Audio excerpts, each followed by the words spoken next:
Well, here we are, back in Ebervale. Have a little look, Eloy. This is Ebervale today. It's a little bit overcast, but it's a little bit damp. It's not freezing.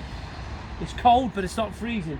But if you look down here, just look down that line, have a look down there, Eloy. You can see that we're getting on with the block wall. We're having a block wall that's going to be rendered. It's going to be painted white because we want it to blend in with the house, and we're going to have a black slate coping along the top of this wall. If you look over here, there's Jack. Happy Jack. Say good morning, Jack. Morning. As you see, Jack's Afternoon, actually. afternoon, yeah. Jack's got the mortar on now, okay. And how did you mix this? In the mixer. He's clever, Jack. But you never put a lot of water in it, did you? No, it was only a splash because the sand in small bags is very dry. And in the plastic bags, it keeps the moisture in there, doesn't Yeah. it? So, but the trouble is, you'll see too many people too often. The first thing they put in the mixer, what do they put in the mixer, Jack? We keep going on with this. Put water straight from the word go. They put water in the mixer, and then you've got the water content is just too much. And then when you do get those cold conditions, it's the water part that does freeze. So anyway, let me just explain here, just very quickly now. I'm on this edge here, so we're going to bring the block work up roughly probably about 18 inches. Okay, we're going to have a coping stone on the top. We're going to render it, and we are going to cut back further on the patio because we're going to put some drainage beyond. Because when the water comes this way, off this slate paving, there we go.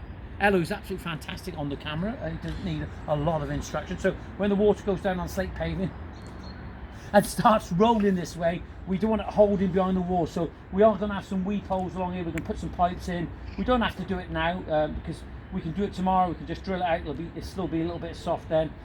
We could put it in now, but then what we're going to do, we're going to cut back the slate paving, and we're going to put a substantial amount of gravel behind here so it's free flowing. The water won't hold on the wall, and you won't have that freeze thaw effect. We're getting on all right here now, aren't we? We are pushing on. 2 steps are done. If you have a look over here, I'm going to walk across here now because I can. Okay, we need to put the riser on the face of the front step. Okay, on the bottom we haven't done that yet. We haven't put the picture frame in, so we've got plenty of space to put the picture frame in. On the sides, we've got to render it, and I have to say, I didn't, and I admit it, I haven't put the capillary groove underneath, the little drip groove underneath, but I'm going to do that. That's not a problem at all. I forgot all about it, and I just got to be honest. It's no good kidding yourself that I haven't done it because I haven't done it, or I've done it and I haven't done it. If that makes sense. So if you come over here, you can see the other steps. We've got nice wide steps going up to the patio door here, and if you come over this side, again, nice wide steps falling either side of the patio door. You don't want well, I don't think you should, you don't want your patio, your steps, take my hat off now, I've had my hair cut, looking good. You don't want your steps being the same width, it needs to be a little bit wider.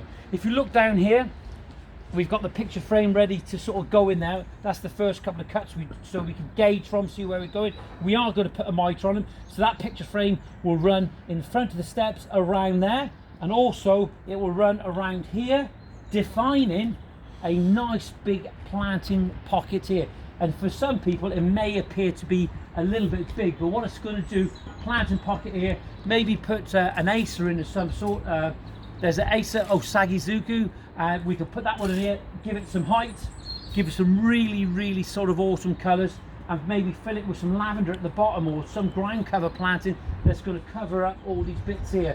We have to think about those air bricks. We have to keep the soil off there as well, so we have to think about that. We have got a drain there, so what we'll probably do, we'll put a picture frame around the drain. It's that attention to detail that's so important. We'll raise it up, picture frame around the top, ensure it that nothing is go in that pot. And then of course we've got to render the sides. I'll tell you now, I always render with sharp sand and a little bit of soft, a little bit of lime, some cement obviously, and we put a netting on there to make sure that it maintains its integrity.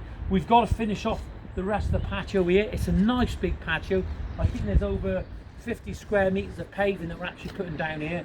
It's a beautiful spot. It's been a challenge. If you look, you'll be able to see from this angle, Eloy, come from here, and look down. This is where we're launching all the sand to this part, that we're bringing that from there. So there we are. Jack's getting on with a bit of block work over there, which is good.